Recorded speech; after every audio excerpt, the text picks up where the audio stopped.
साथियों, स्वागत है आपका द सिस्टेमेटिक ट्रेडिंग चैनल पर।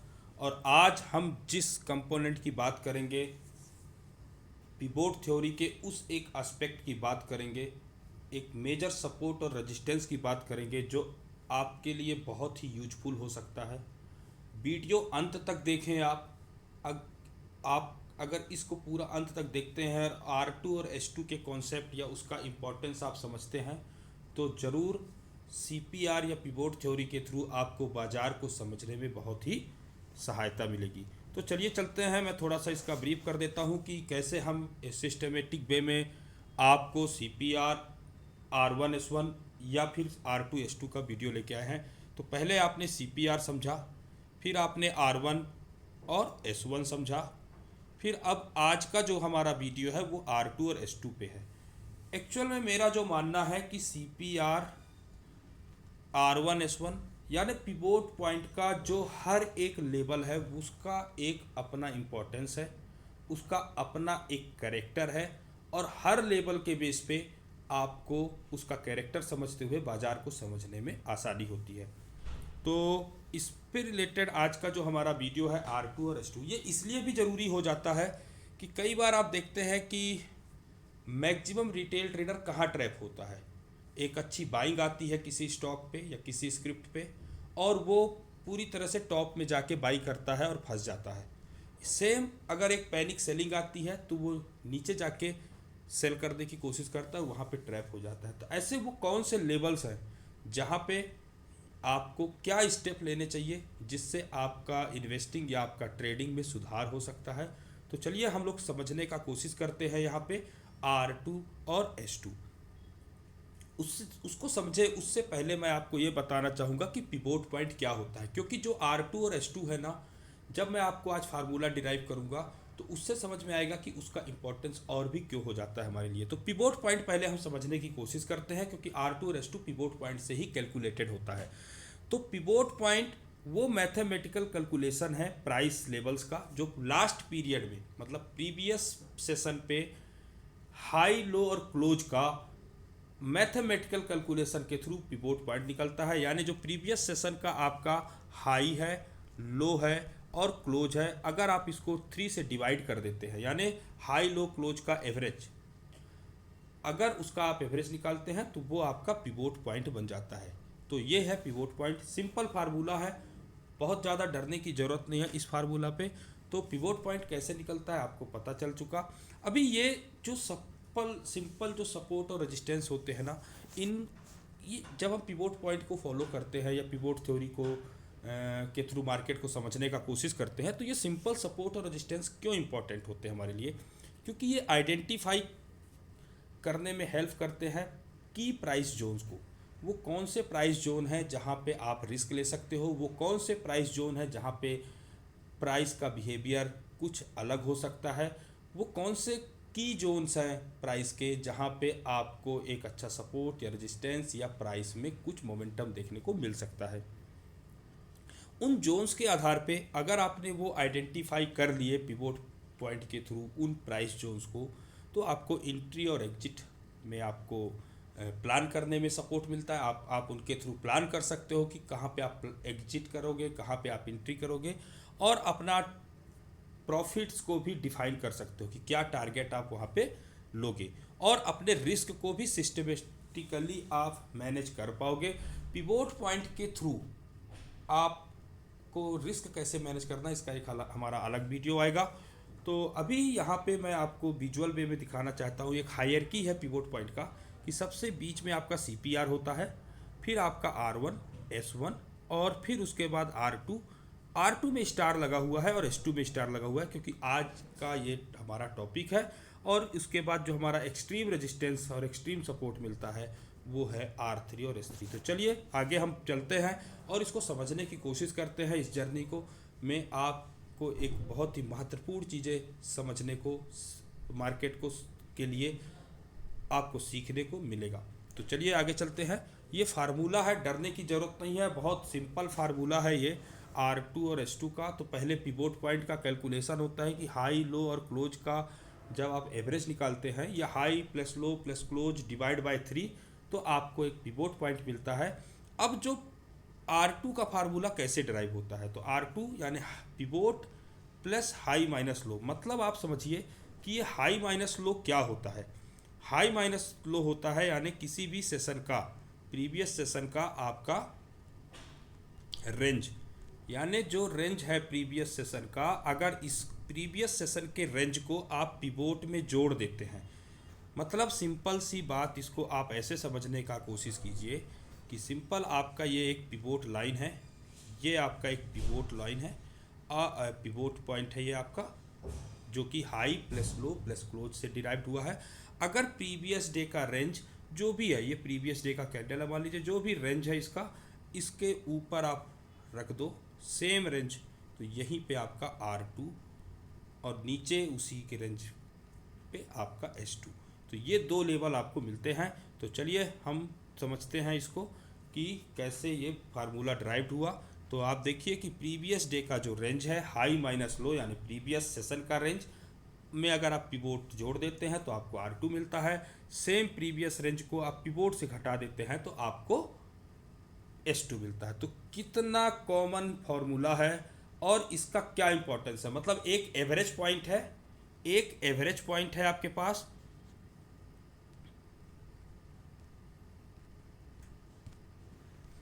तो जब आपको एक एवरेज पॉइंट मिला, ये यानी पिवोट जो कि एक एवरेज प्राइस लेवल है, इसके ऊपर प्रीवियस रेंज, इसके नीचे प्रीवियस डे का रेंज, यही R2 यही S2, सिंपल है। कितना इंपॉर्टेंट ये आपके लिए हो जाता है यहाँ पे, इसलिए ये सिग्निफिकेंट है, ये लेवल आपका सिग्निफिकेंट है। तो यहाँ पे आप देखेंगे कि तो इसलिए इसके क्या इंपॉर्टेंस हो सकते हैं, R2 और S2 क्यों इंपॉर्टेंट होते हैं, तो वो अब हम यहाँ पे बात करेंगे। तो मेजर 4 जो इसके इंपॉर्टेंस है वो मैं यहाँ पे बताने का काम करूँगा आपको। हाई प्रोबेबिलिटी रिएक्शन जोन है, जब भी प्राइस R2 या S2 पे जाएगा, एक हाई प्रोबेबिलिटी वहाँ पे होता है कि प्राइस वहाँ पे रिएक्ट करेगा, क्योंकि और वो हर मार्केट में करेगा, चाहे आपका कमोडिटी हो, इंडेक्स हो, स्टॉक हो, क्रिप्टो हो, हर जगह पे, हर मार्केट पे R2 और S2 एक हाई प्रोबेबिलिटी रिएक्शन जोन होते हैं। प्राइस आपको वहाँ पे फोकस करना चाहिए, प्राइस वहाँ पे जाके रिएक्ट करता है। दूसरा मेजर रिवर्सल लेवल होते हैं, यहाँ पे क्या होता है कि प्राइस एक एग्जॉशन पे चला जाता है, प्राइस में एक अच्छा खासा एक्सपेंशन होता है, इसलिए प्राइस किसी भी पर्टिकुलर टाइम में R2 या S2 तक पहुँचा है, तो वहाँ पे काफ़ी आपको रिवर्सल्स भी देखने को मिलते हैं उस स्पेसिफिक प्राइस जोन से, तो ये आपको ध्यान रखना पड़ेगा। और स्ट्रॉन्ग ब्रेकआउट कन्फर्मेशन, कई बार आपका होता है कि प्राइस R2 के बियॉन्ड जाके या S2 के बियॉन्ड जाके ट्रेड होने लगता है, तो आपको ऐसा समझना चाहिए कि प्राइस एक्सट्रीम बुलिशनेस या एक्सट्रीम बियरिशनेस में पहुंच चुका है, मतलब एक मेजर ब्रेकआउट, स्ट्रॉन्ग ब्रेकआउट का कन्फर्मेशन हो चुका है। और जो सबसे इम्पॉर्टेंट है R2 और S2, अगर आप पिवोट पॉइंट या पिवोट थ्योरी यूज करते हैं, उसके थ्रू बाजार में काम करते हैं, तो आपके लिए सबसे इम्पॉर्टेंट है कि वहाँ पे आपको एक अच्छा प्रॉफिट बुकिंग जोन आपको मिलता है।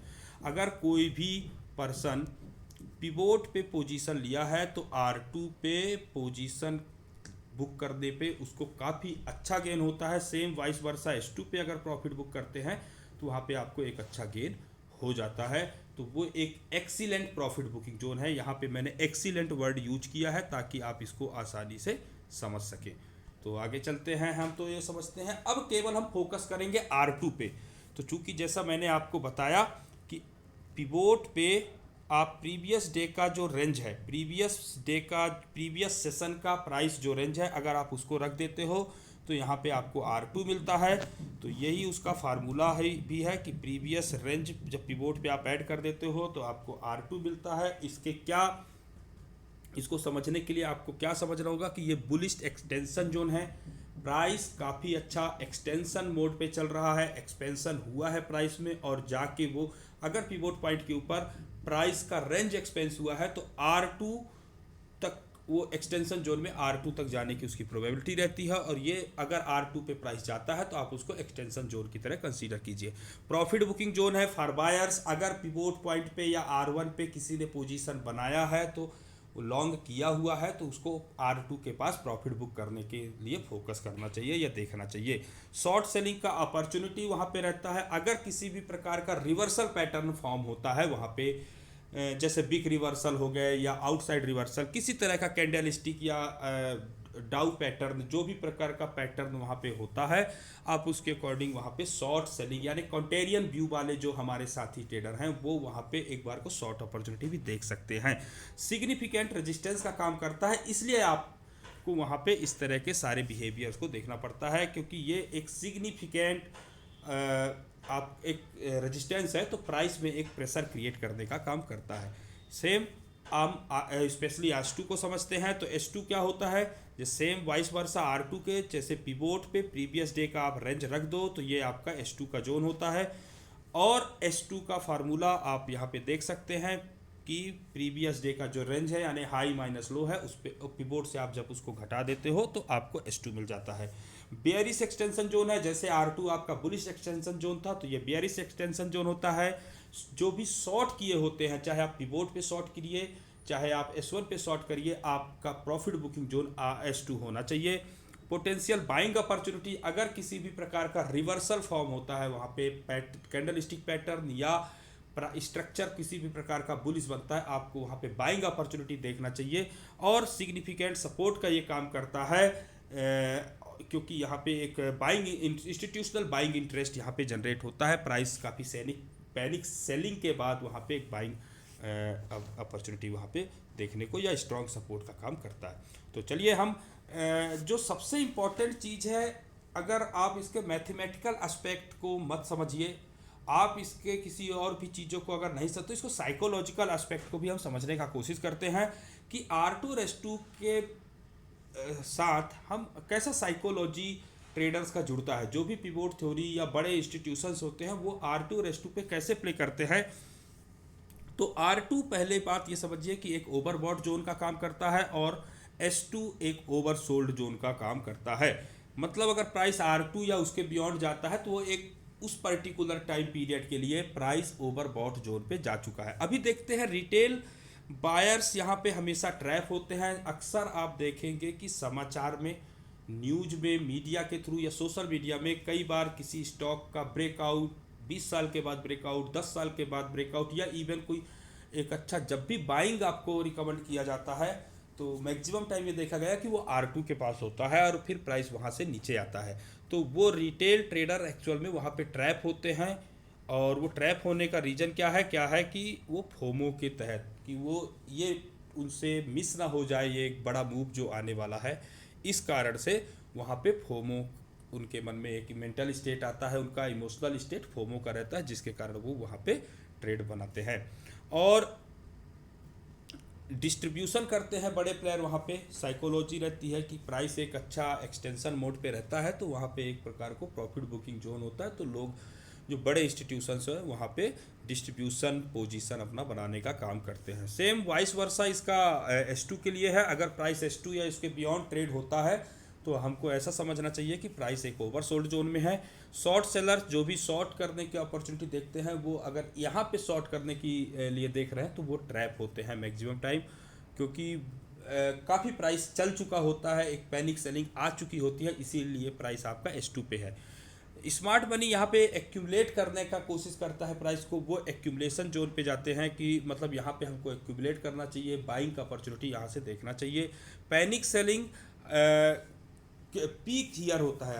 अक्सर आप देखेंगे कि जब भी पैनिक सेलिंग आएगी किसी भी बड़े इंडेक्स में या स्टॉक में तो मैक्सिमम टाइम S2 के आसपास से वो उसका पीक होता है उस सेलिंग का, और उसके बाद प्राइस में एक रिवर्सल देखने को मिलता है। तो इस तरह से दो कोट है यहाँ पे कि when everyone is bullish R2 is where the trap is set. जब सब लोग बुलिश हों तो आपको हमेशा ये समझना चाहिए R2 एक ट्रैप है, R2 पे एक ट्रैप है आपके लिए। और जब सब कोई बियरिश हो तो वहाँ पे आपको S2 पे बाइंग करने के लिए देखना चाहिए, क्योंकि वहाँ पे स्मार्ट मनी इंटर करता है।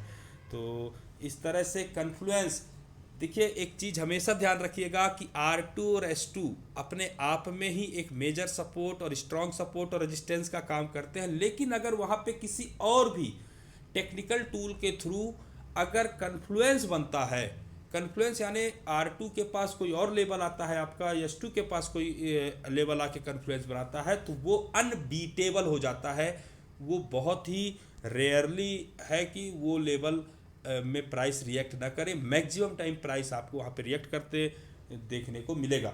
तो ये मेजर कन्फ्लुएंसेस आप किसको कंसीडर कर सकते हैं, तो मैंने थोड़े कुछ और टेक्निकल टूल्स को ऐड किया है, क्योंकि बहुत सारे जो हमारे साथी ट्रेडर हैं वो अलग अलग टूल्स के थ्रू काम करते हैं। तो पिवोट पॉइंट अगर आप स्पेशली यूज करते हैं तो आपके लिए है कि आप अलग अलग टाइम फ्रेम के पिवोट्स को देखिए। अगर आपका मंथली का R2 है तो वहाँ पे आप वीकली का कोई लेवल देखिए पिवोट का। अगर आपका ये क्वार्टरली का देखिए, हाफ ईयरली, ईयरली, अगर किसी भी टाइम फ्रेम का और भी पिवोट लेवल आ रहा है R2 या S2 के आसपास, तो वो उसको आप कंसीडर करिए कन्फ्लुएंस पे। दूसरा जो हमारे पिवोट थ्योरी के जो भी प्रैक्टिशनर हैं, अगर वो कैमरीला भी फॉलो करते हैं, तो अगर R2 या S2 के पास किसी भी टाइम फ्रेम का कैमरीला का कोई लेवल आता है, कैमरीला का L3 H3 L3 H3 L4 H4 और L5 H5, तो वहाँ पे भी आप उसको एज अ स्ट्रॉन्ग सपोर्ट और रेजिस्टेंस कन्फ्लुएंस कंसीडर करके आपको वहाँ पे देखना चाहिए। दूसरा जो मनी जोन या वॉल्यूम प्रोफाइल के हमारे साथी ट्रेडर हैं, जिसमें भी volume area high VAH, volume area low और POC, अगर ये भी किसी भी टाइम फ्रेम के अगर R2 S2 के आसपास आते हैं तो आप इसको एक स्ट्रॉन्ग से स्ट्रॉन्गर की तरफ देखिए और भी मजबूत एक सपोर्ट और रेजिस्टेंस कंसीडर कीजिए। प्रीवियस कोई भी स्विंग या हाई या लो हो, अगर वो भी R2 S2 के पास आता है तो आप उसे एज ए कन्फ्लुएंस कंसीडर कीजिए और वहाँ पे प्राइस का एक अच्छा आपको रिएक्शन देखने को मिलेगा। तो ये जो चार चीज़ें हैं ये हमारे पिवोट थ्योरी के जो फॉलोवर्स हैं, जो मनी जोन पिवोट दोनों को फॉलो करते हैं, उनके लिए है। दूसरा जो एक्सटर्नल है कि जो ट्रेंड लाइन फॉलोवर हैं, वो ट्रेंड लाइन अगर आपका कुछ आता है R2 S2 के पास, या आपके ट्रेंड लाइन के पास R2 या S2 है साथ में, तो आप उसको कन्फ्लुएंस कंसीडर कीजिए और उसको एक स्ट्रॉन्ग सपोर्ट और रेजिस्टेंस मानने का काम कीजिए। और फिबोनाची के रिट्रेसमेंट, जो भी फिबोनाची के जो ट्रेडर हैं वो भी यहाँ पे अगर फिबोनाची का कोई स्ट्रॉन्ग लेवल, जैसे यहाँ पे मैंने मेंशन किया है कि 61.8%, 78, यहाँ पे आप 50% को भी देख सकते हैं। अगर लेवल आपका R2 S2 के आसपास आता है तो आप उसको एक अच्छा कन्फ्लुएंस जोन मान सकते हैं। साथ में मूविंग एवरेजेस कुछ आते हैं या V वेब आता है तो आप उसको भी एक कन्फ्लुएंस देख सकते हैं। तो यहाँ पे हम प्रोफेशनल ट्रेडिंग प्रोस्पेक्टिव क्या होता है R2 और S2 के बेस पे, तो वो मैं यहाँ पे बताऊँगा कि इंस्टीट्यूशनल के लिए ये एक मेजरली रेफरेंस पॉइंट होता है। R2 जो S2 है आपका, ये एक रेफरेंस पॉइंट होता है। मैक्सिमम जो इंस्टीट्यूशन है वो मैक्सिमम किसी भी टाइम फ्रेम के लिए मैक्सिमम प्राइस का रेंज इसी को मानते हैं। तो ये एक रेफरल पॉइंट होता है आपका कि प्राइस इसके बियॉन्ड जाने की प्रोबेबिलिटी बहुत कम होती है, बहुत रेयरली आपको देखने को मिलेगा। तो इस कारण से ये एक रेफरल पॉइंट होता है। ऑब्जेक्टिव सपोर्ट और रेजिस्टेंस बिल्कुल सपोर्ट और रेजिस्टेंस की तरह इसको वो देखने का काम करते हैं, क्योंकि ये बिल्कुल अनआर्ग्यूएबल प्राइस लेवल होता है जहाँ पे आप ज़्यादा आर्ग्यू नहीं कर सकते हैं।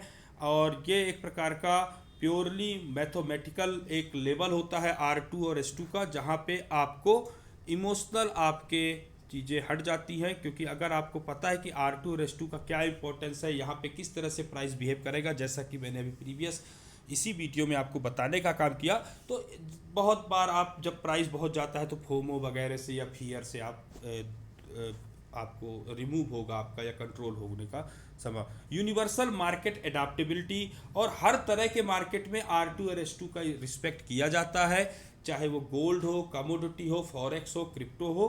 तो आपको ये समझना होगा कि प्रोफेशनल ट्रेडिंग प्रोस्पेक्टिव में R2 S2 का भी अपना एक बड़ा ही इंपॉर्टेंट रोल होता है। की टेक अवे में क्या है कि अब आप देखिए कि R2 हमारे लिए एक मेजर सपोर्ट, मेजर रेजिस्टेंस और एक एग्जॉशन जोन की तरह काम करेगा, ओवरबॉट की तरह काम करेगा। S2 हमारे लिए एक मेजर सपोर्ट है और वहाँ पे रिवर्सल जोन, आप देखिए मैंने R2 पे एग्जॉशन और यहाँ पे रिवर्सल लिखा हुआ है, तो आपको S2 पे हमेशा बाई करने का देखना चाहिए। अगर किसी भी स्टॉक में S2 के आसपास किसी भी प्रकार का कन्फ्लुएंस मिलता है हायर टाइम फ्रेम में, खासकर मंथली S2, वीकली S2 या फिर आपका ईयरली S2 पे, तो वहाँ पे आपको बाइंग अपॉर्चुनिटी देखनी चाहिए। तो दूसरा है वर्सटाइल है ये लेवल, यहाँ पे 3 तरह का काम हो सकता है आपका। रिवर्सल मिल सकता है आपको, ब्रेकआउट हो सकता है, या फिर आप टारगेट बुक करने की तरफ ज़्यादा फोकस कर सकते हैं।